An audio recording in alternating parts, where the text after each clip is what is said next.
starting webinar.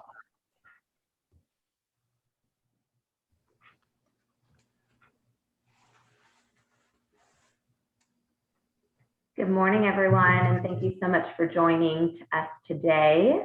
We so appreciate you participating in this webinar on the direct-to-consumer channel analysis, trends, and predictions webinar. My name is Madison Garzoli, and I'm the Director of Membership and International Programs at Sonoma County Vintners.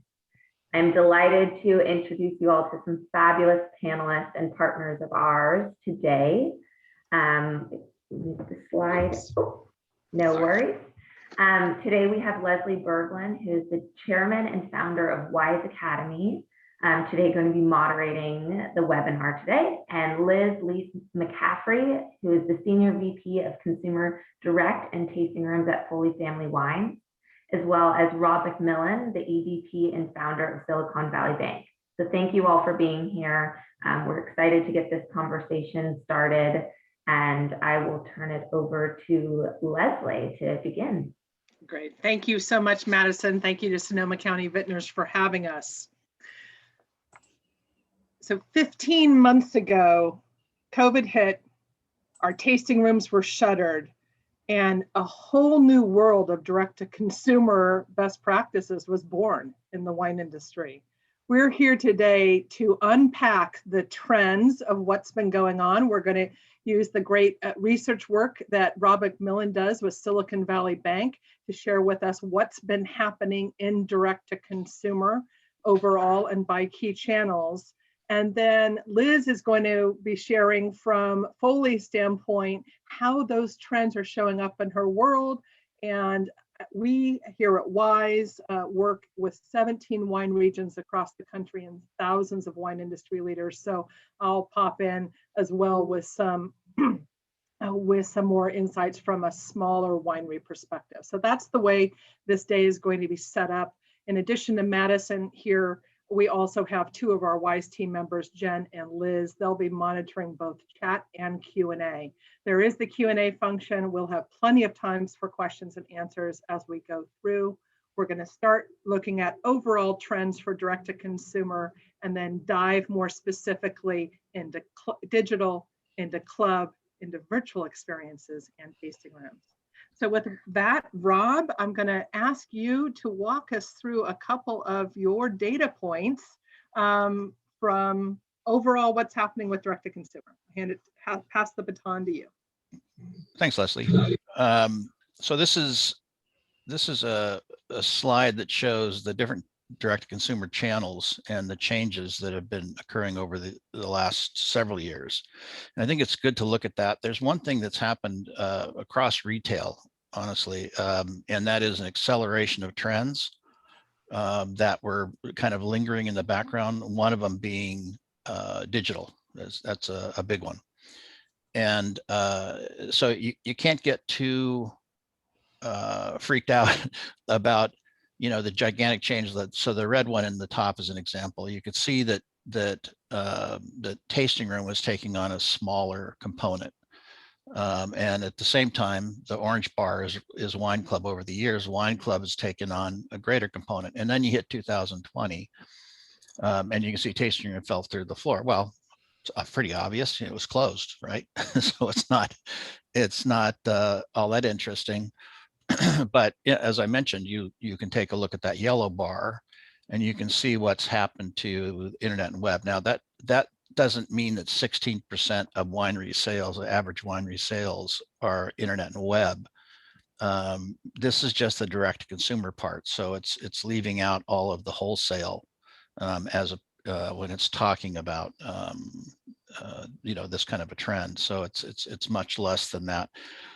But probably still around 9 or 10%. I didn't do the math. I have it, but it's probably about 9 or 10% in total for the average winery. And it may be here, there. Right? Say again? We have that here, right? On the slide. There we do. Yes, we do. So I guess I did do it. So. Well, this one, internet and web, it shows up as 16.2, and wholesale is 20.3. So this is you know, basically you know, you can look at what happened with Club in particular this last spring, and Club, for those that actually kept their data from walk-in and customers that came into the tasting room, it was a good time. They were able to turn around quickly, and even with the closing of the tasting rooms, they still were able to do pretty well, and flip that around. There's a lot of different things that they tried, you know, from with, you know, messaging the clubs to through email, and doing, you know, other digital things. You guys all remember the, you know, Zoom tastings, and there, you know, there's a lot of discussion. I think we're going to talk about Zoom tastings a little bit later. And then there's a lot of discussion about whether Zoom tastings today are going to go away. And as a matter of fact, that ends up being one of the big discussion points that we, you know, all have to look at is, okay, we had channel shifting going into COVID. Now that we're reopening, and we're not done reopening, by the way, not even, we're just the front end of it. But, you know, are we going to have channel unshifting? And we are, but we also are dealing with a changed consumer, and we have to figure out exactly what that means and how do we attract that consumer that has changed. How do we find that consumer that now is in many cases working from home? That's where your high value targets are. They're working from home. Let's go to the next slide. Next slide is predictions. So predictions. Right. So actually, I want to keep on back on this one. Okay. Liz, how has this showed up in your world? Obviously, you've had channel shifting, and then we'll get into overall predictions on direct-to-consumer, the big theme trends before we dive into the individual channels. Yeah, absolutely. Thank you, Leslie. Also to you and Rob and the whole team here at Sonoma County Vintners. It's exciting to be a part of this. So thanks, everyone. And our trends here at Foley have mirrored exactly what we're seeing on these slides, of a shift from, you know, what used to be tasting room or sort of live in-person revenue sales to offsite, a collection of offsite. Rob did a good job of breaking it out amongst other events, phone, and internet. We actually grouped those, or did, for 2020 all together, and that represented 26% of our revenue as a total. And previously in 2019, our tasting room had eaten up over 50% of total revenue. That's across all of our portfolio, not just Sonoma County. So we saw that same major shift. In terms of what drove that, I mean, most of our industry really needed to lean into the activities in order to deliver that internet performance. So meaning, and Leslie, you and I have talked about this a lot, if you weren't afraid to do the digital programming and experiment and utilize some different models such as social media to promote your brands and content, it really came to fruition. One of the data points I pulled up in advance of today was that in March and April of 2020, 80% of our sales came from people who had never bought online. So in those first 2 months, when the tasting rooms closed and we weren't reopened at all in person, we had an immediate adoption of people who had never bought digitally. And that really spoke to it. And that trend actually continued. So I think as we talk about these predictions and what's the future will hold, we're going to see that stickiness on the digital side. And there's one other slice of that data that is consistent across all channels, is that the greatest growth in those new consumers that were purchasing online was from the boomers. And you know, again, it's the high wealth, high income consumers that are buying wine. And yet that still sets up a problem, because that's not the market that is going to last for the next decade. So again, figuring out how to get into that young consumer ends up being a key. The other piece I just want to speak on that was also within that, a subset of that data, is how many people adopted mobile purchasing. So it was the demographic adoption, and then also we just saw this switch to people shopping from their phone almost immediately as well. Right. Other things, so it's 15 months later. We're not through COVID completely, but we're getting used to I don't like to call it the new normal, the next normal. We're getting used to that, to this next stage.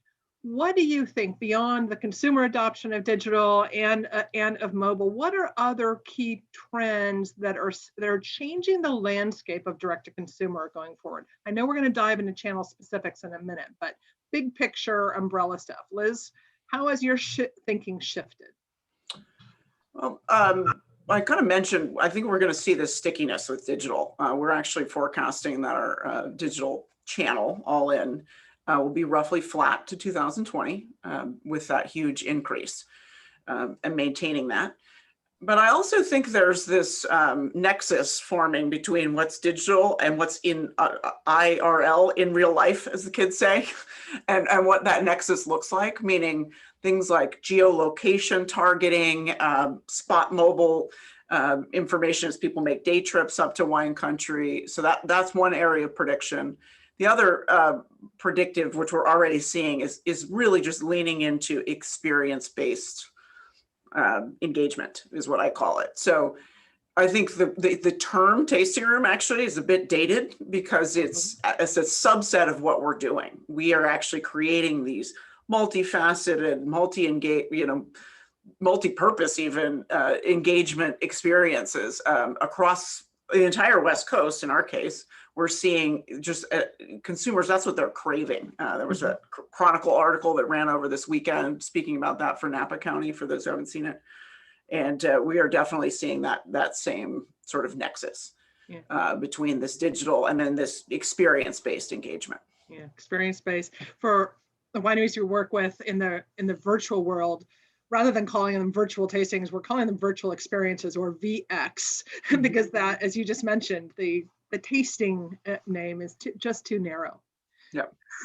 Other things that we've definitely seen, and I know many of the wineries you work with here in Sonoma County are experiencing this, is that the wineries who are able to be agile, like wineries had all their eggs in one basket and were only focusing, just over-indexing their effort on tasting room, had a bigger challenge shifting to other channels. But the wineries who were really able to redeploy their tasting room team members into virtual experiences, into phone, into supporting web with live chat or other things, really the agile team organizations, I think, is going to change what the organizational structure of direct-to-consumer teams look like in the future. And the concept of, at many wineries, of the utility players was really born. Those people who were not just channel specific, but who were able to reskill and raise their game across different channels. It really worked out well. And I know we did it out of desperation a year ago, but it'll be really interesting to see how many wineries are proactively thinking through, what does my organizational structure look like going forward? And as we do that, then obviously that changes incentive compensation programs and all of that as well. There's a domino effect there. Absolutely. I think that we've definitely seen that same thing. I think the other piece is sort of within that is you can experiment and you can be agile and have fun with this new sort of omni-channel, multiple kind of engagement, experience-based, nexus that we're seeing. Consumers have a lot more, I think, give, and they're a lot more understanding of how we're marketing to them. They're open to different channel marketing in ways that we hadn't seen before, or we didn't adopt, I think, as an industry, whether or not we researched it. And we've really seen that stickiness where, what do I mean by that? I mean, people now are engaging content, social media channels, a lot more in-depth storytelling, that kind of thing. Yeah. But also creating experiences across the country, the virtual experience, right? So you can involve multiple geographies and multiple areas. And those are things I think we were resistant to in the past. So we're about to dive into the individual channels. Before we do, Rob, any other overarching predictions that you want to share? Yeah, well, I think it's probably worthwhile mentioning where we are before we step forward to where we're going. And where we are right now is really struggling with finding labor. Yes. Labor is a problem, especially in hospitality, because hospitality, we're trying to compete against restaurants, hotels. And when we start to look back, anybody that's followed me now for the last however many years, a long time, will probably remember that I've been saying for a while the tasting room model. I've said it's dead. I didn't mean it was really dead, but it was in the wrong spot. And what I've said is we needed to take the experience on the road. And so the one thing that this has done is it has allowed us to try to take some of this experience on the road. Now we find ourselves in this kind of unwinding channel situation. And the reality is we can't find enough labor. And when you look at internet, somebody can order at 2 o'clock in the morning through digital, and you don't have to staff. So one of the things that is changing, and this is going to be, I think, a hard one for people to grasp, but is the number of people that are going to be going through the tasting room. I think we're basically flat on still wine sales right now. I'd like to see it, do a lot better than it is right now, but we're basically flat. And so you're still seeing this adjustment. People are drinking what they were drinking, the same amounts pretty much, but you're seeing this adjustment in channels. And if you're not making an investment in the omni-channel in each of those channels, you're sub-optimizing your opportunity for sure. So that's one thing without question. The second thing is that as we start to look at the tasting room, we're going to have fewer people. And the reason we're going to have fewer people, this is predictive, I guess, but we went from a situation where we had a very large percentage of the industry that was walk-in, not by appointment. And the number of wineries that had to go by appointment because of regulatory mandate was rather substantial here, and in the COVID period. And I was doing another Sonoma County video cast probably 2 weeks ago, and it was a small one like this. And I had the opportunity to ask everybody that was there. I'm going to say it was like 10 people maybe, and I could see them all. And how many of you were walk-in, before the pandemic? And all of them raised their hand. And how many of you are going to go to, back to walk-in or have gone back to walk-in? And how many of you are going to go by appointment, stay by appointment, or have a combination perhaps? And again, everybody raised their hand.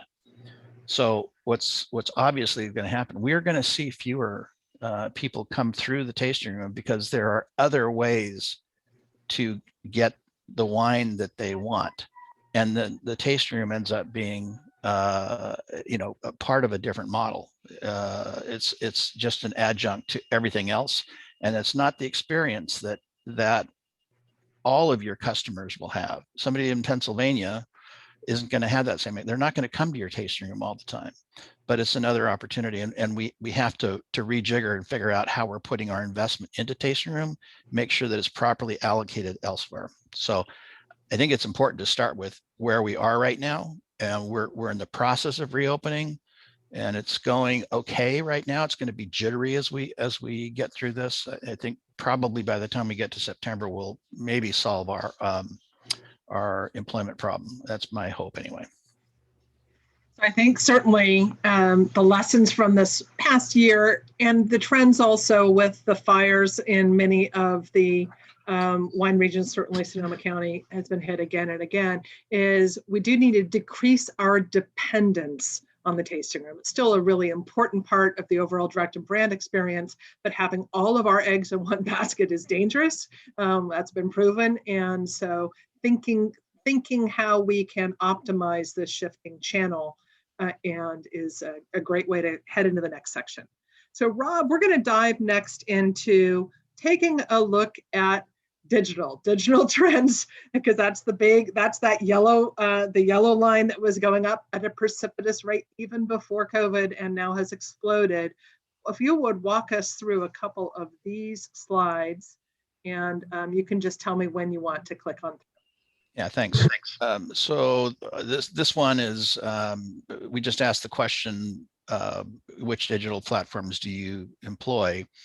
And I kind of screwed this question up because I should have included email in it, I think. But I think of email as being something separate, really, from digital. I don't know why, because it is. I guess it is digital, but I just think of it as being something other.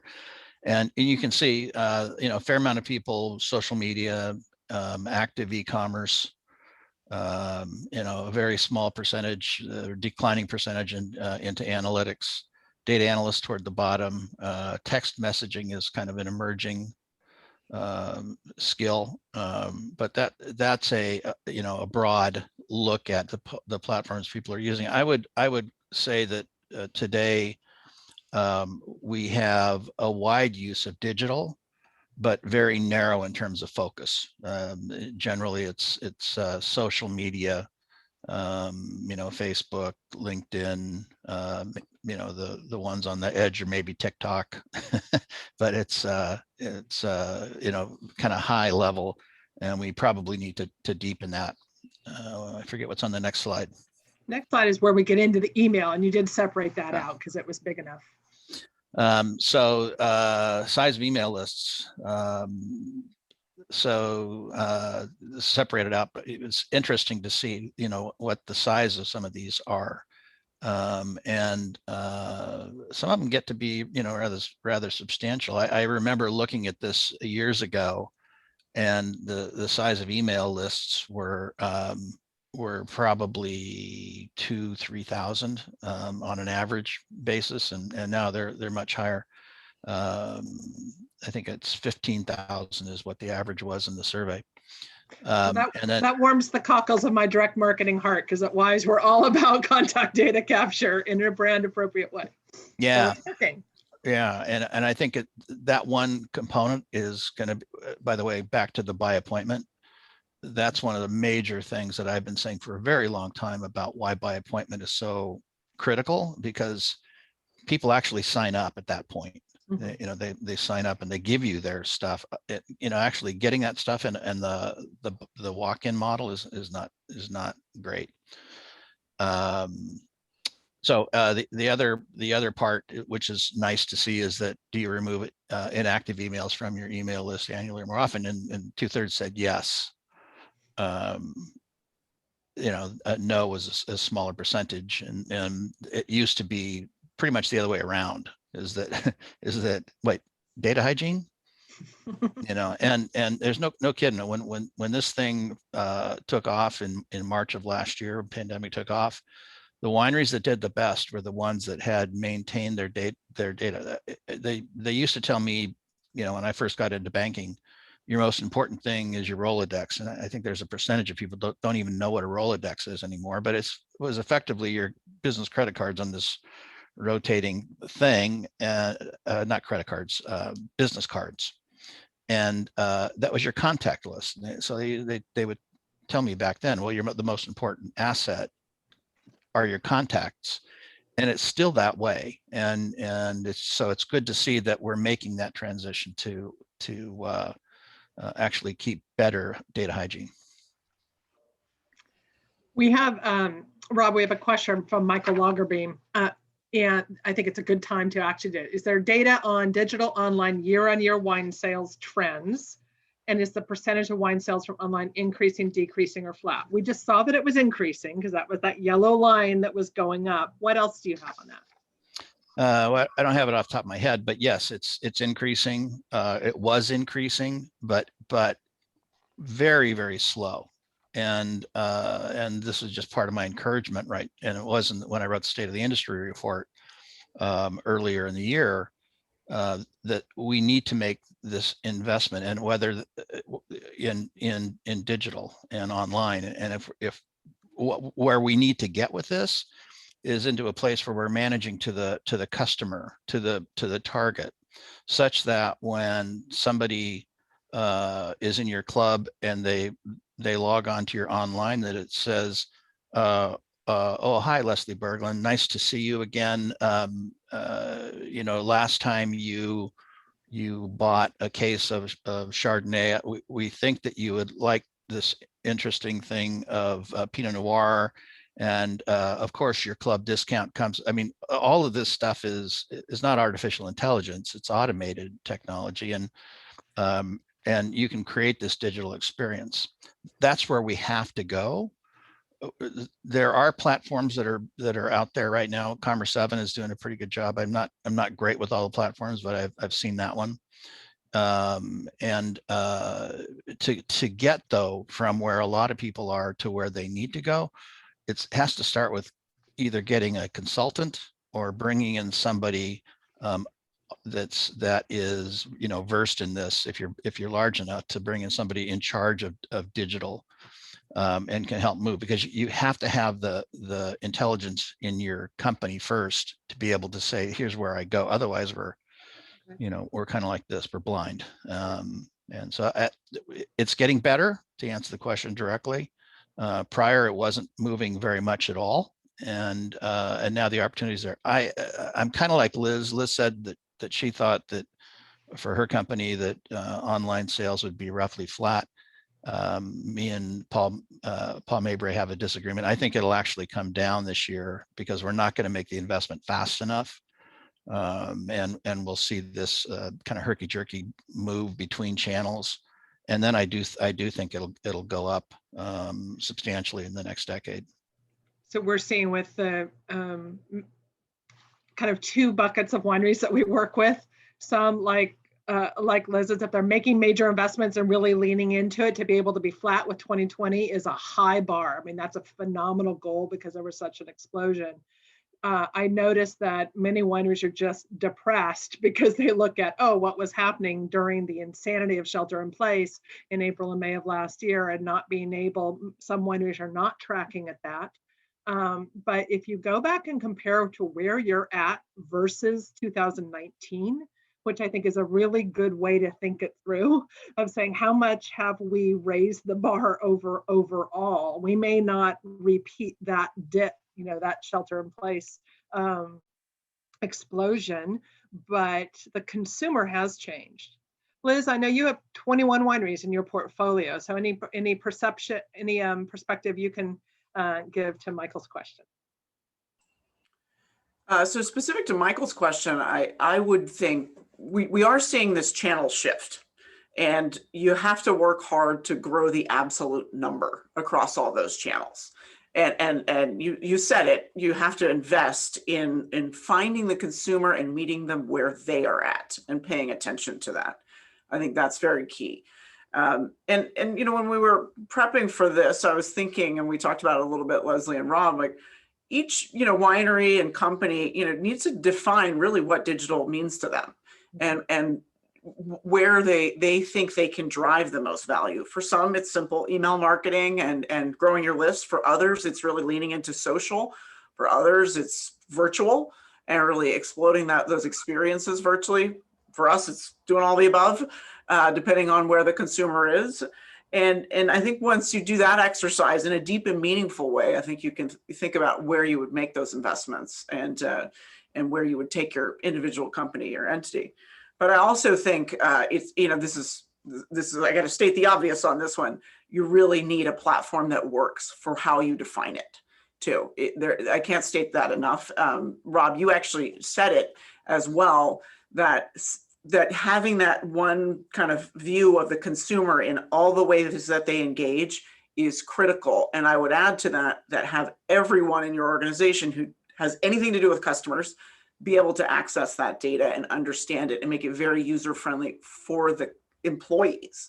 That's a key part of this, so that we can meet the consumer where they are, but also our teams can do it on the fly and without a huge amount of training. Make it user-friendly for them as well. So we had a couple more slides here Rob, just look at what happened with open rates and click-through rates in this past year. Yeah, and I don't, this is the first time I've asked the question, so I don't have a trend. Okay. It's nice to see that, 37% were getting opened anyways. Yeah. This was another thing just by bottle price. And, you can see that the click rate kind of increased as you went up in terms of price. The click rate's the darker one. And so it kind of increased the higher so when people are getting emails from somebody that's selling expensive wine, they're more likely to open them, but also kind of on the cheap end too, right? And so I would venture to say that it's, people with more resources that are selling less expensive wines in larger volumes probably are having a little bit better success in the click rate. Yeah. It's a little bit of a bow. So the guys that are in the middle have to work a little harder. One thing I want to say about this slide too, and Leslie, you can back this up. We very much outpace other industries. So Sure. by a factor of 10, I want to say in these rates. And what that tells me is, we have a lot of very engaged and interested consumers. We're talking to the right people. Whether or not we're saying the right things or giving them the right offers, could be debated. But seeing 44, 46% open rates is sort of unheard of in other kind of CPG. So yeah. I don't know, Leslie, if you have a. No, that's exactly right. And if you think about it, but the total numbers that we're mailing to are smaller, right? It's a targeted group because we've built it. We've built it correctly in essence of we're meeting them in person, we're engaging with them brands online, we're doing referrals. So that's why we're getting these high open and click-through rates. But to Rob's previous point, you can't scale that. So the challenge is to be able to grow the business exponentially as we are at least growing it within the spheres of influence where we can meet the customers. And that's why it's this tricky. Although we did hear from our winery partners that yes, both open and click-throughs skyrocketed at the start of COVID, has settled down a bit, but is still lots higher than, I know, Rob, you don't have the data, than where it was in 18 and 19, but you definitely should have seen a shift up. Yeah, and there's, I don't think we have this slide. I don't think we included it, but there was another slide that we had in the direct-to-consumer video cast, which, by the way, I'm not a plug, but it's sitting there if you want. It's on svb.com. You can go get all these slides and more that are free for viewing. But one of them that we had in the direct-to-consumer video cast was about the number of contacts of email marketing. And it was kind of an interesting conversation that we had to see, there's always a fear of, well, how am I going to connect with these consumers? If I send out more than once a month, I'm going to be kind of spamming. But the conversation centered around it's not really the contact, it's how you contact and how you group your consumers. Let's just make it simple. Just say you have people that only like red wine, people that only like one wine. You're going to market to one different than the other. And there's a number of other cuts that you can have. And then there's responsive things. So there's an engagement component too, figuring out how to put your email together so that you can actually get a quick response. They can click on something without having to go do anything else. Key component. And that allows people to have that engagement. In the end, it's that kind of engagement that gives us these kind of click rates. I mean, you guys are all like me. How many times do you open up the solar power email that comes to you, or Comcast, or PG&E or whatever? You just like, I mean, I don't know if they can have a negative click rate, but they might. So kind of like what Liz was saying before is if we're really engaging. First of all, segmentation is key. And the great part about being in this season of direct to consumer in the wine industry is we can test and we can create, and internally you're going to figure out what is too much. You can play with it, you can test, you can do incumbent challenger, all of those things, and get that information and repeat what's working and get rid of what's not. And I think we've seen more, originally out of desperation, but now more confidence in experimentation that is having a positive impact. We've got a couple other slides here. I know, Rob, in our conversations, the annual spend in digital is, while perhaps improving, is still very small vis-a-vis other retail businesses. Yeah, So. yeah, this kind of speaks for itself. So it doesn't matter, how you look at it, but the spend is, probably online ads on social is probably what people are looking at, and the return by any other measure you're going to find is is kind of 4 or 5x for spend is the typical one, and yet we really don't spend, and it's kind of that funny non sequitur where you say, well, I got to watch my expenses. I really need to, kind of pull back some. Well, where am I going to pull back? Oh, marketing. I mean, marketing is, and part of it is because people don't really know the ROE of their spend, and sometimes that's hard to get. I totally understand that, but there is a component of it that is faith, and you can find other ways to measure that you are having some success. There we go. So I'm not going to do the math, but it's 4 or 5 times. I'm just going to say, because I'm the one that wrote the slide. But this is something that we need to invest in. Otherwise, we will see attrition in online. There's no question. Figuring out what happens in the wine industry is where, since the majority of previous volume had been tasting room driven, we as an industry were never really focused on customer acquisition cost and return on investment, because people just kept showing up and we'd pour them wine and they'd buy things. We didn't have to have the traditional direct marketing metrics and financial disciplines that all other industries do. Liz, how do you think about the investments that you're doing in the digital space? Yeah, it's a top of mind, great question. And we're talking about this shift, channelization shift, and I mentioned you as an organization want to define what you think your digital investment should be. For us here at Foley, we really are leaning into a full digital transformation.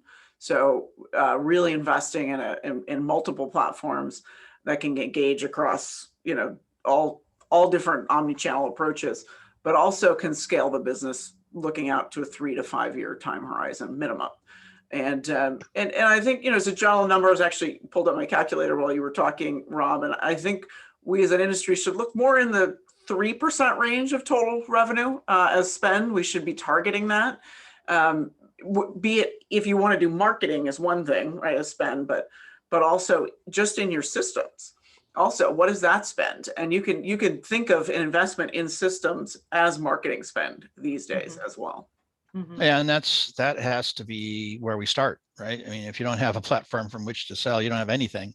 Yeah. So I mean, there's no question the investments have to be made in the infrastructure, and that's largely across retail USA.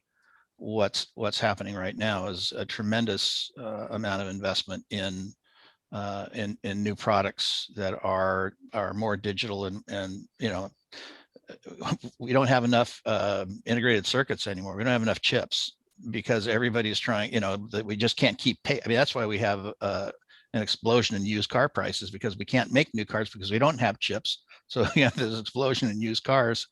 And it's because of all this investment in internet and digital means. So that's the place where we have to focus first for most of us. So we've been talking about this, like, okay, there's the channel shift and where it's headed. I think one thing clearly is that, and I know personally I'm there, is the consumer has changed forever. I think for years, wineries have been trying to sell via e-commerce and online to a limited amount of success. And then all of a sudden, 15 minutes ago, the world just exploded and the consumer shifted, and he or she are not going back to how it was before. So what does that mean even to smaller wineries that don't have large spend buckets or get in that trap of, oh, I've got to watch my pennies? It's like, if you're ever going to invest in digital, this is the time, because the wind's to your back. The consumer's there. We're no longer fighting uphill, and so we are seeing, even at the level that's appropriate for you, this is the time to be doing investments. Any other predictions that we haven't talked about yet in the digital side? Well, one thing I wanted to touch on, it's not technically digital, but I group this together, is fulfillment. Because to the consumer, their digital purchase, when they make it on their phone, how it gets to their doorstep is equally as important. So that ease of transaction of, make it, like you said, Rob, make it one-click purchase or one-click, sign up for an event from an email campaign as an example. But they have an expectation because, Amazon and, even our own ability as an industry to provide better fulfillment, that we're going to get them that wine tomorrow when they make that purchase. And that's also not going away at all. So I think we also, as an industry, need to lean into better fulfillment practices and how we're going to scale that. Because the standard is the frictionless experience. Yeah. And I probably, it's worthwhile mentioning one other thing is the digital marketplaces. I was just doing some work on this, trying to, separate it out and figure it out. But, think about Pix, Vivino, Wine Searcher, Vinbase, consumer direct marketplace. You got Drizzly, Instacart for delivery, Provi, 750 retailers and restaurants, flash sale sites, wine, been around for a while. Wine Till Sold Out, Wine Access Last Bottle, Som Select. I think Som Select just got purchased, right? Was that the one that got purchased by? No, a different one. No. It was. It must have been a different one. Okay. Wine.com, Wine Access, Total Wine, K&L, Club Business, Wink, Naked, First Leaf. So all these digital marketplaces, this is and it's kind of the crystallization, let's say it that way, of a need that has existed for probably 20 years, which is when starting in 2000, right around 2000, when the 3-tier system started to merge up and then try to go toward big box stores and cut out the small producer, which forced the direct consumer. All that time, the smaller consumer has still been looking for a way to sell digitally, and it's expensive to try to create your own platform. So the obvious thing is to have a platform in any number of ways that those smaller wineries can actually pop into, marketplaces being one of the more obvious ones. And there's been a lot of bumps along the way that have gotten us to this point. Now they're starting to crystallize into different areas, and we'll see this more over the next decade. So understanding that component, I think, is going to be really important for the next couple of years anyways, because that's going to be another channel effectively. And so I'm just starting to try to think that one through. Yeah, great, thank you. Let's shift gears. Wine Club was big and important before COVID, and it's even more so now. Let's dive into what the numbers from from Silicon Valley Bank's research is telling us, and unpack Club a bit. Actually, starting out, I love this one, is Wine Club signups are no longer just tasting room dependent. Yeah, when we started this, I got the question from a lot of people, oh my God, I guess it was a statement. What, oh my God, what are we going to do? Because, we can keep this up for a while, but if we don't get a cure for this pandemic, the thing that is working, which is Club, is going to just, fall in on itself because we can't generate new members. And you know, those are kind of unevolved comments. Commerce 7 figured out that I'm always glad to see slides that agree with other data. It makes you think you're at least on target. And Commerce 7 figured out that 17% of new club signups last year, or 17% of total club signups last year, were from digital means. And you know, this data here is showing, I think the average was 20%. So it's, you know, it's in there plus or minus. That means we're doing the right thing. And while I think that the Zoom tasting is just using that one thing, there's more to digital than just Zoom tasting in terms of gathering new members. Zoom tasting started off being pretty weak. And as a matter of fact, a lot of people at the beginning of the pandemic were saying, oh, this is ridiculous. We got to get rid of them. We're going to talk about that more in a minute. Yeah, and we will. But, you know, by the end, people were figuring out how to actually generate and focus on generate memberships through this. You know, they went through this whole process of you know, actually selling, and then eventually getting down to, you know, join the club. And now we end up with kind of another channel that is again omni-channel, supporting the other channels, which is where we want to be. Yeah, we've definitely seen with all wineries of all sizes who are focusing on this. And again, it was born out of desperation, and we built some new muscles that are now changed our landscape. Is we can sell wine club memberships via the website, via email, via phone, via virtual experiences, all of these, and really, really working referral campaigns with current club members. All of those things that were always there as possibilities before, but we were, again, almost from the tasting room, over-dependent, victim of our own success. We didn't have to work that hard. We just what happened with the tasting room. Now we didn't have a choice. And look what happened. Liz, anything to weigh in on source of wine club signups? Yeah, right in line with what we were just talking about. So we were at actually 21% of our signups in 2020 came from the digital side of the business. And I think we're on target to see about somewhere around 15%. So we're staying the course, but we're actively, again, leaning into that. What was it pre-COVID? Under 10%. Okay. Yeah, it depends on the brand. I think there's, and I think the other piece is what we saw is that, you know, if those folks who may not want to sign up while they're there, if you send them a follow-up email and remind them, and you're proactive about what kind of reaching into that memory of their experience, they are a lot more amenable to joining through other channels. So it's what you just said, Leslie, it's a more proactive approach, really pays the dividends. So less passivity and more, you know, proactive approach to consumers. Yeah. Okay. Let's see what else we have here.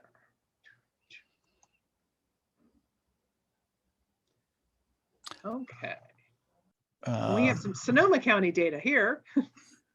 Yeah, you know, Sonoma County typically is in many markers, whether that's average bottle price, whatever it you know falls close to, but normally below NAPA, and that, you know, that shows up again here. One of the interesting things I think from this pandemic that we saw was surprising strength of consumer sticking with clubs. You know, in the past when we had a recession, and, you know, I mean, everybody was just freaked out when the tasting rooms are closed, restaurants. I was freaked out. It's like, you know, what's going to happen? And so it was pretty remarkable. Past recessions, it was, you know, you'd lose 20% of your club, you know, in a heartbeat, because it's like, where are you going to cut? And that's like subscriptions, you know, club, you know, forget it. You know, I'm out. And this time there were some losses, but it's, you know, single digit losses. And then on the same token, it ended up being higher purchase. So not only did people buy their full shipments, but they also, you know, those members bought on top of that. So that was a blessing. And it was unplanned, and we're grateful and we took it. Absolutely, Rob. I just want to, the statement we were talking about as our team here at Foley is we should all collectively as an industry write a love letter to all of our club members. Just thank you to wine club members for helping us through 2020, because they really did, kind of maintain our business, and I think we deepened our relationships with a lot of club members in a meaningful way, right? When they were at home, unable to interact, we actually created, I think, closer and more emotionally connective relationships across many. I agree with that. The one of the things that it irritates me really about our industry is the lack of transparency, which is the consumer wants. And when we say, you know what, we're just not doing well, a lot of people in the industry hate it when I say that. They think I'm driving sales down by pointing out what I think is obvious. And yet I think it's the opposite. I think when you say, you know what, we really appreciate your support. It's been a really, really difficult year. I think that makes the consumer feel better. I think that does increase the emotional contact, and it increases that transparency. They feel part of something. They want to know how you're doing, and they don't want to hear bullshit. They really want to know how things are. And we just can't market in a made up lack of transparency lifestyles of the rich and famous way anymore. It's a mistake. So definitely want to pick up, Rob, on what you were saying when challenges have happened before, like the recession, Great Recession of 2008, 2009. I know with the wineries that we were working with at that time, the attrition rates that we saw, because there was a giant financial havoc across the economy, is attrition rates jumped in some cases, 40, 45, 50%. Up from a normal of maybe 20 or 25%. And so with all the wineries we were working with when COVID first hit, we're redoing the forecast and the budgeting and planning for the worst and hoping for the best. We had to figure out how to shift to be able to survive. And so came up with the survival plans based on that level attrition, because that was our data set, and it just didn't happen. Not only did it didn't happen, is what Liz said, most club members and ended up engaging in more channels. I think of club, and there's a group of the passive club members, meaning people that just take their shipment. And then we've got and we love them, they're great, but then we have active club members who are engaged with the brand in multiple ways. They call us, they visit, they come to events, they buy online, and the amount of club members that shifted from that passive bucket to the active bucket is exactly, that's where the love letters needed, is they saved our bacon as an industry. And really, if you go and you look at your own data by those channels and also where they're buying, it was just amazing. Different thing this recession, and totally unpredictable, but this is so painful for obviously people in retail. It's all this, we're a service economy, and it was all the service industries that got hammered. And now we're talking about the ones that can afford that least, that live paycheck to paycheck. It's waiters, housekeepers, or churches for that matter. It's anything where you have to be in contact, massage therapists with people close. Those are the things that fell apart. Unlike the Great Recession, where it impacted anybody with a home, anybody that had stocks, and the collapse of capital was just astounding. And it didn't happen this time. Wine skews toward more wealthy families. Generally, most are from families that make more than 100,000 a year. And I know that doesn't sound wealthy for California, but as a national stat, that's a pretty good one. And so this time, the ones that were more wealthy were actually the ones that were staying at home.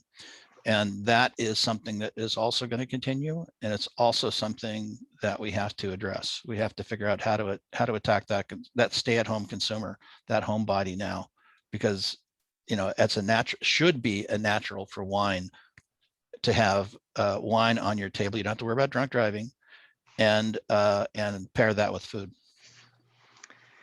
So we had Wine Club important before COVID, even more so now in all the ways we've just talked about. Liz, how are you thinking about clubs differently today as you look ahead? Well, really leaning into, that the slide we were just looking on, which is that lifetime value and retention. Just knowing what every club member has meant in 2020, what can we do to really keep those membership growing? And I love our trends as an industry. We have lengthened our lifetime value of all of our clubs almost across all regions. So that's great to see. So really leaning into that. I think that, again, we're there's going to be a lot, I think, of themes today around digital, and it's also content creation that's specific for members.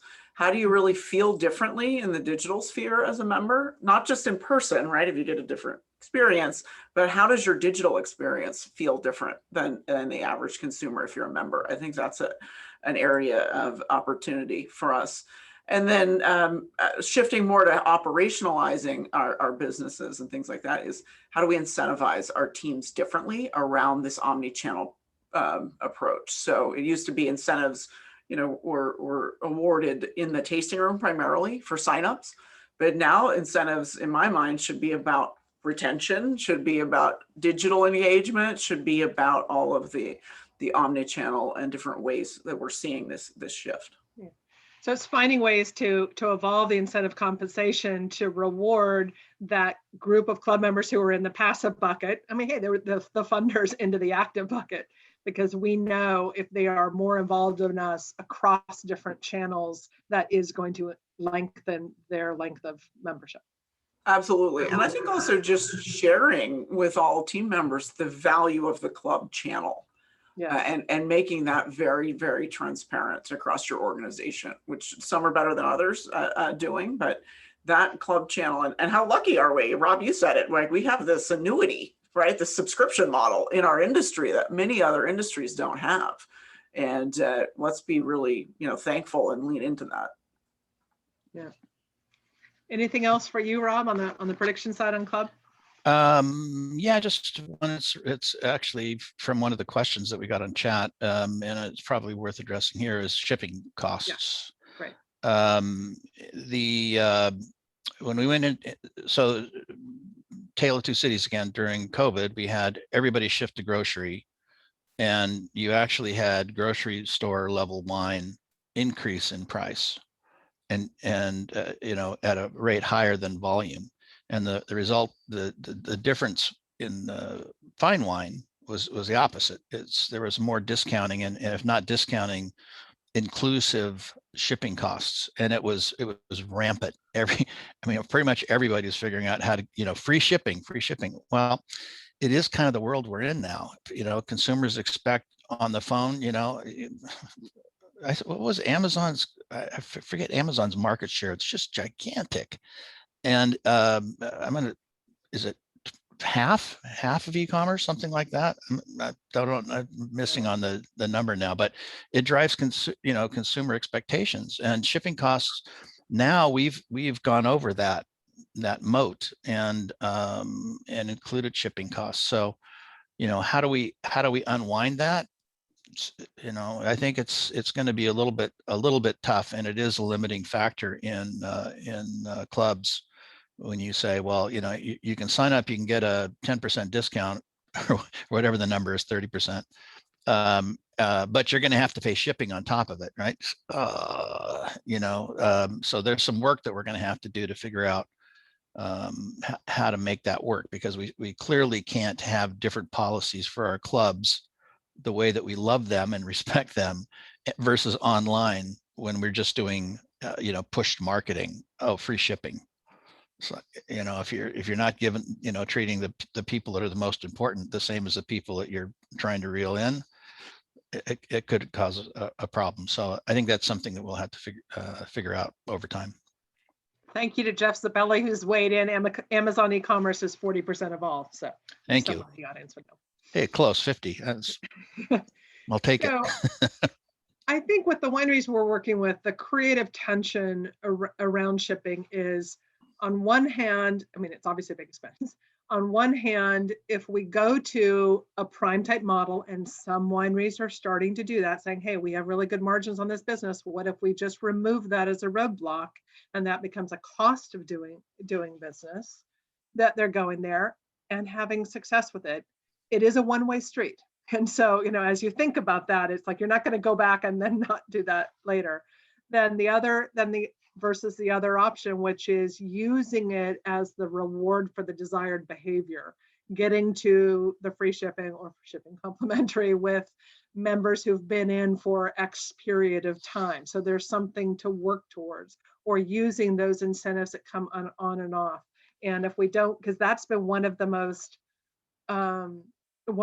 successful levers to pull with promotional campaigns, is complimentary shipping on something. So Liz, how do you guys think about this? I know it's sticky. It is sticky, and we have a variety of different approaches here at Foley. So all the above is the short answer to that question, meaning we do programmatically implement, complimentary shipping to drive that behavior. We also have member levels, right? That you at a certain level, that shipping is complimentary for all shipments, so a prime model. But one thing I would add for us as an industry to consider is really sort of I would say prime-esque, which is to actually bake it into the price of your products, right? So we can actually adjust our pricing to account for shipping, particularly for those wineries.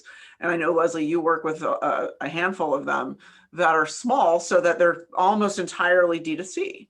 And so when you actually price your individual wine bottles or cases, taking that cost of goods as fulfillment, as a matter of fact, and baking that into the pricing structure is something I think is the trend that we should lean into also. One of the part of that one question that was asked about shipping, though, also comes into play with costs, increased shipping costs, because we're really struggling with the supply chain overall right now. And we're seeing consistently increasing costs for shipping. I think that is one of those transitory things, though, that will start to flip up. I don't think, though, that you're going to see, shipping costs fully drop, but they have already started to roll over at the macro level for large suppliers that are shipping by rail and other major forms of transport. So we're at the beginning end of that. So you may see some decline, but I think that's part of this. Part of that is transitory. Part of it is going to be stuck in inflation. Yeah. I'd like to shift gears now and talk about our tasting channels. And when I say channels on purpose, because there's now two of them. There's tasting room and there are virtual experiences. And I believe we have a slide on the virtual experiences. VX, what did you see this year, Rob? So the Zoom tastings, is just an interesting trend to go from, the next day, somebody after the lockdown, somebody says, we should probably say something to our customers. And so they have a glass of wine. We wish you were here. We're still around. And then that evolved to, hey, maybe we should try to sell something. Hey, buy our wine. And then it evolved to, maybe we should ship them and taste. Interestingly, this is, it's going to sound like I'm patting myself in the back, but I started talking about these kind of tastings when it was Skype tastings, before Skype was bought by Microsoft that ruined it. So it's, the idea of tasting. There have been many wineries that Boisset is one that was doing Skype tastings, and so it's not a new thing, but it's obviously something that everybody switched too fast, and there's a massive number of different experiences. There, I think, is going to be. Oh, and by the way, the charge, that how much did you charge? Obviously it's linked to bottle price in some way, but what people included in a virtual tasting varied dramatically, and so it's not really apples to apples when you're looking at that data. It's okay, it's interesting, but it's not apples to apples. The interesting thing is going to be where we go. But I think before I talk about that, I think I need to let Liz chime in with her views on virtual. Share some of your experience on virtual, and then we can segue to where we're going to. I'll do the same, and then we can shift to where we're going to go. Yeah. So first off, again, virtuals are not going away. They will continue. I think they're going to take slightly different form than they did in 2020 when it was, like you've been saying, it was sort of kind of the demand was so high just for some kind of engagement from all types of consumers. We're seeing really focus on the corporate meeting experience. So across the country, shipping wine to folks that work for a company and then hosting an experience. Also trade partners and wine education, I think so that virtual kind of experience is here to stay. And then also membership engagement, more sort of similar to this format, where it's more like a webinar where a winemaker would host and give you content, things like that about a particular release. I think that those will continue. And Rob, you're absolutely right. It's all about how you packaged your virtual experiences and tastings, meaning when you compared what happened in the tasting room to virtual is more profitable because everyone, if you packaged it correctly, was purchasing wine with every single tasting. That's the way it worked. It included at least one, if not up to 3, and that kind of thing. But in terms of predictive, I would say experience-based. So you can partner with a food provider of some kind, particularly like local purveyor, with your wines that ship separately, because that gets tricky for us as an industry. I think there's big opportunity around that kind of thing. We've worked with wineries in this space a lot over the past year. Well, we were all learning together in the second and third quarter. I think we launched our first virtual experiences classes. We now have 6 different certification courses in the space. And what we've seen, first of all, there's a couple things. First of all, we saw wineries fall into one of 3 categories. There was a group of wineries who just when COVID hit, they hunkered down and said, we're just going to wait till the tasting rooms open back up, and they furloughed everybody, and that's what they did. And then there was another group who tried virtual, but to some successful, some not, some bumpy. But the second tasting rooms opened back up, they dropped the virtual and redeployed, and everything was focused on the tasting room. And then there was a third category of wineries who figured out how to make virtual work, or had enough signs of preliminary success that they say, wow, there's something here. And when they reopened the tasting rooms, they found a way just to do it all. They found a way to have those agile team members that would be cross-trained, or even bring in more people. I think on the virtual side, as we're seeing now in this next normal phase, and we're going through all the staffing challenges, is many people have moved out of market. They moved to go be closer to family or whatever, but they've maintained their winery jobs, because all of a sudden there's a subcategory of work from anywhere that really works, and that's in the virtual space as well.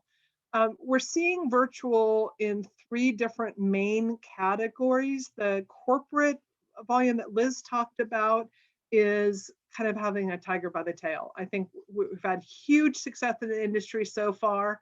And what if we were trying? Because we're barely marketing it. I mean, rarely is someone being proactive about it. It's mostly was inbound, frankly, from a lot of club members.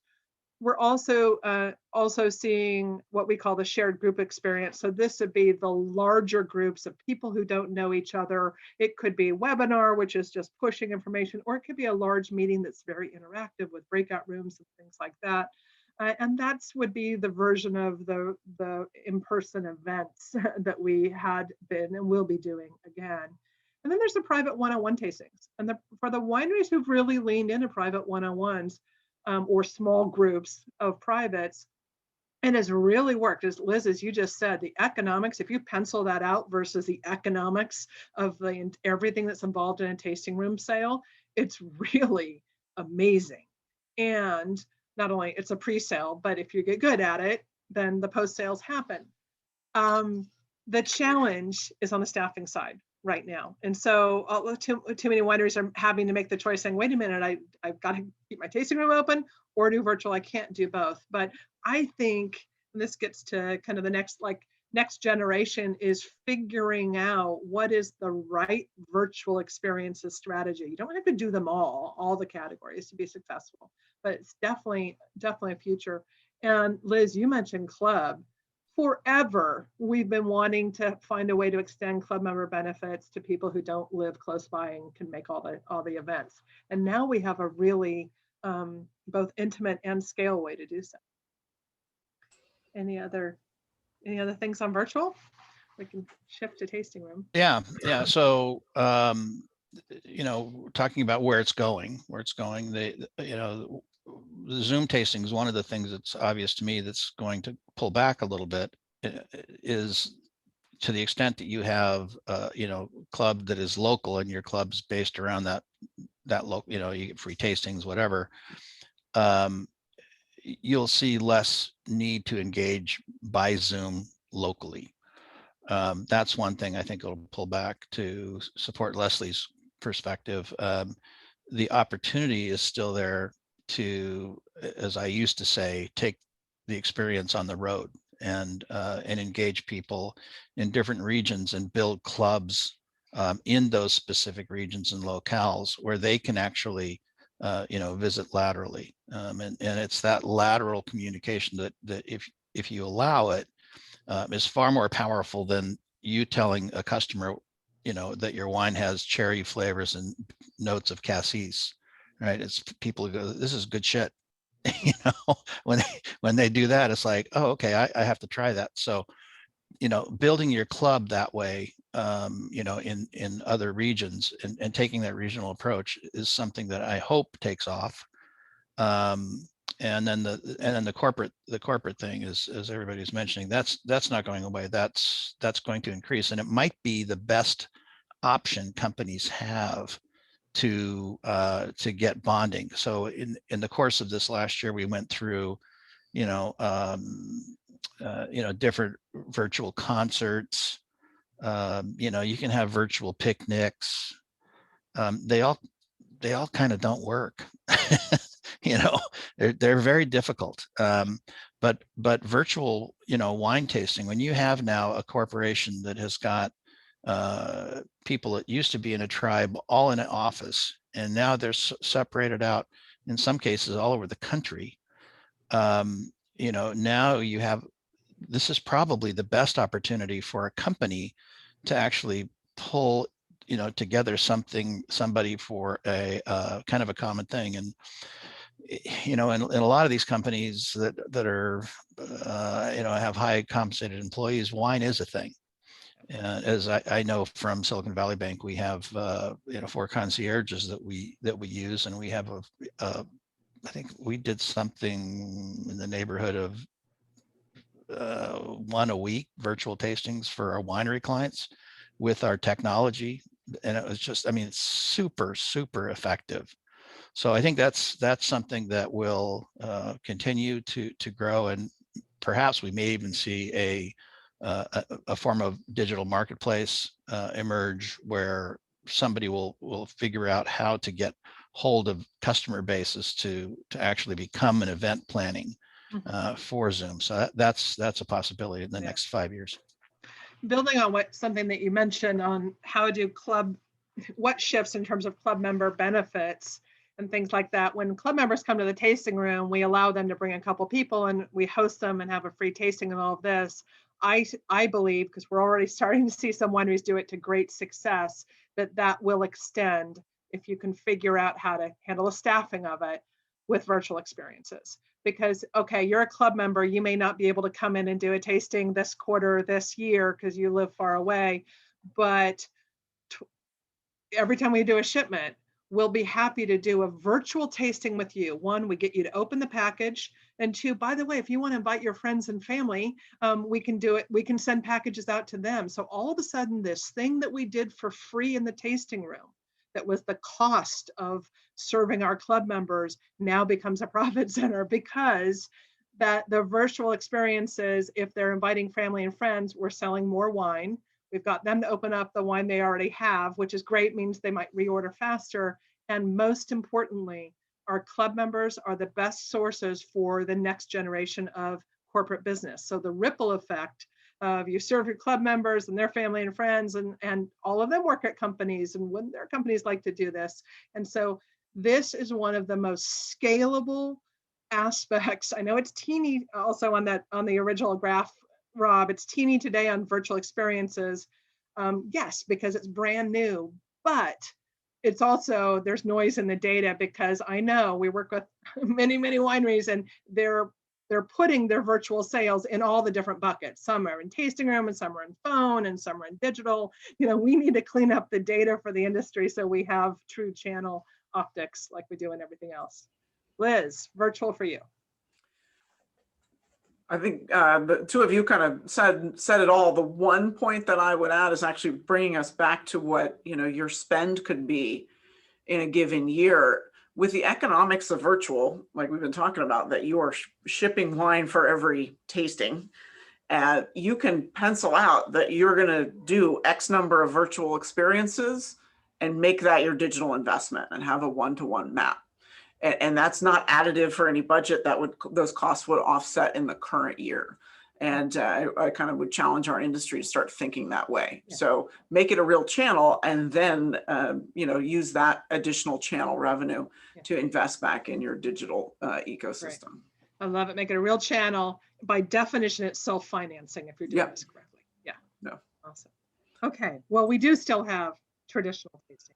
So what did you see go on in the tasting room, Rob, when we were open, closed throughout the year?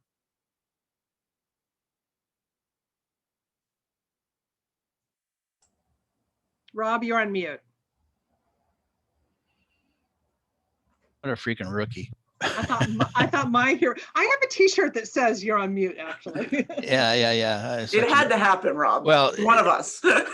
So had to happen. And just to show you that the reason I was on mute is because I'm actually in my bedroom, and my wife just was walking behind me, getting ready for an appointment. So so I'm not at the office. We all have versions of that, Rob. Yeah. So I think that the best news is that we are moving away from the walk-in to by appointment. And so what we saw was, across the board, the average purchase went up, and some of that sympathy. I think that, for everybody that's in this call, it probably they've gone to restaurants, when they opened up or were somehow available. You probably went to a few, and if you're like me, you overtipped because you feel so bad for these people, and they're it's so difficult, you overtip a little bit. And so I think some of that was going on. Some of that actually ended up being the other side of the pantry loading that we saw with all the people going into grocery. They wanted better wine. And so, some of that higher purchase ends up being that. Some of it's entertainment. We may see some of that come off as we move forward. There's a volume issue that plays into this as well. Volume price play into it as well, and we're reasonably balanced right now. We didn't start off that way. So I think, but I do think that we'll probably see some of the average checks start to come down a little bit as we shift back to more of an open economy. I don't know. I think that from a prediction standpoint, we're hearing from so many wineries, as you said earlier when we started out, Rob, we've shifted to appointment only. A lot of wineries, that was on their wish list for years, but they just couldn't pull the trigger. Then they had to during COVID, and they're never going back. And so appointment only, it's way better from first of all, we're attracting customers. As you said, Rob, they may be fewer customers, but they're with intent, so they've made a plan. So there's an argument that it's a better customer. But not only is it appointment only, but many wineries have just ripped out the tasting bar. It's literally seated private experiences, I believe, which we had to go to in COVID, are also here to stay, because as you know for years from the survey we've worked on forever, Rob, on when we started for the wine, for the Silicon Valley Bank and wine business, asking the questions of saying, what kind of experience you have, because you have higher conversion rates and higher average order values with the seated private experiences. And so, yeah, maybe fewer people, but we can be doing more sales. It doesn't mean it's not important. It's just a better brand experience. And so I think, at least with a lot of the wineries we're looking at, we're seeing these average order sizes go up, or average spend per person go up, because of the change of the type of experience. Yeah, and that'll continue for a while. But what I expect to see happen is there is going to be a percentage, let's just say it's 20%, that goes back to the walk-in model. Mm-hmm. And that's going to lower the average price. So we have been at a high point, I think, in price. And just by changing back to the model, it's less efficient. Overall, we're going to come down. But I think those that invest in continuing to support this high per person price are the ones that'll benefit. So Liz, how is the tasting experience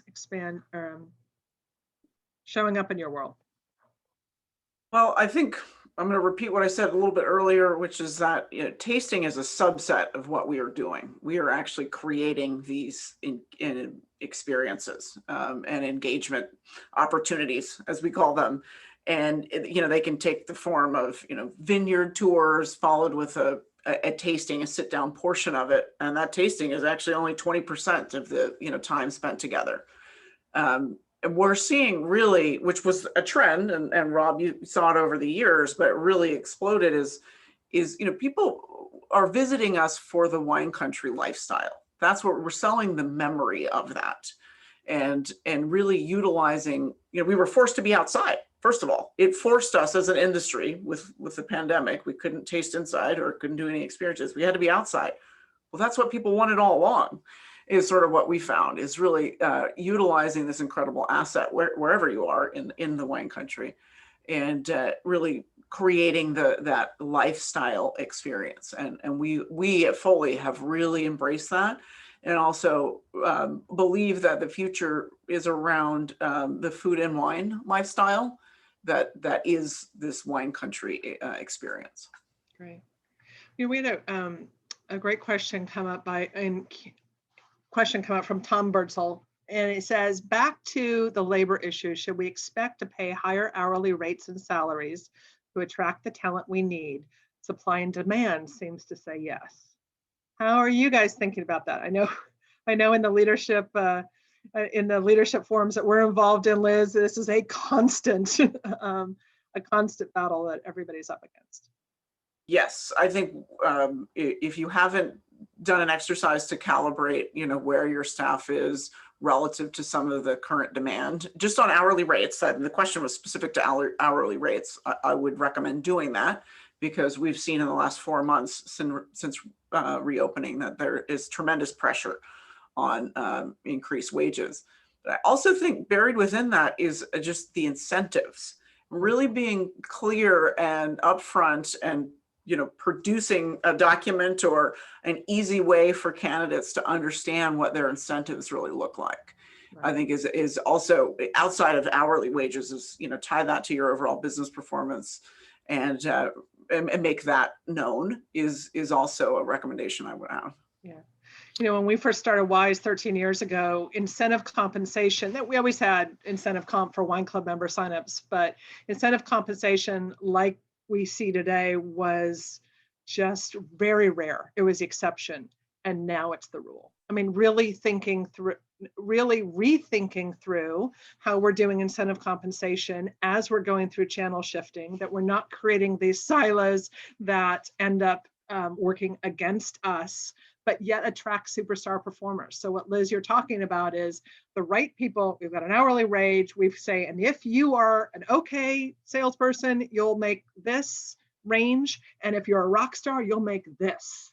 And setting that up so we're attracting the right people into these jobs. This is different than a normal service, than a basic service job at a restaurant or at a hotel. And as we know, for superstars out there, there's a possibility for them to make real money.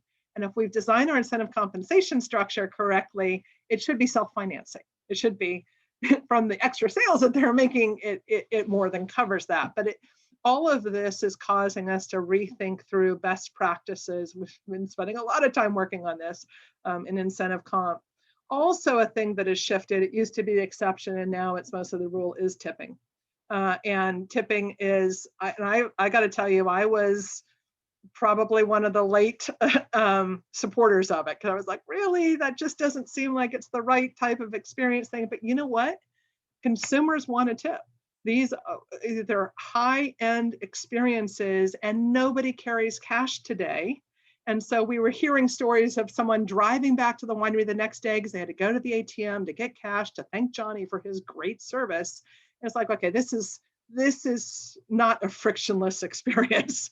So having tipping there that's also a way that you can add a few dollars an hour at no cost to you, the winery. It's paid by the consumer to our frontline team members. But it's even with all of that, it's still a challenge of hiring today. So I would back up. Yeah, I'd back up one step and say, look at pre-pandemic. Look at the end of 2019 and 2020, and there were about 4 restaurants that closed in Napa, and they closed because they couldn't get staffing. Mm-hmm. So we're talking about the cost of living in Napa Sonoma. So that existed pre-pandemic. Pandemic hits, everybody leaves, they go elsewhere. Now move to the next step and say, what financial, what fiscal, what monetary policies are creating right this second.